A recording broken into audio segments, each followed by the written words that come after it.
Hello everyone, welcome back to my channel. इस video को end तक जरूर से एंजॉय करना और वीडियो अच्छी लगे तो लाइक टू करके ही जाना।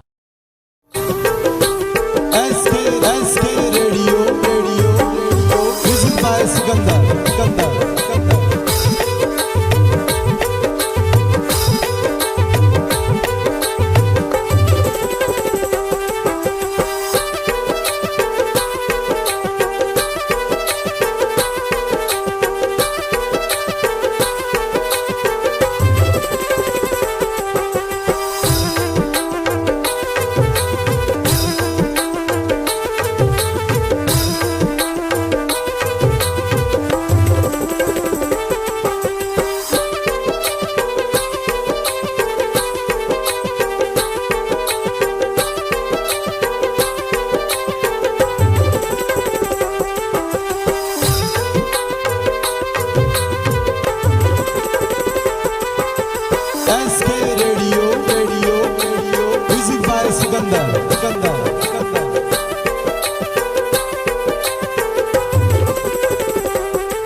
Thanks for watching this video.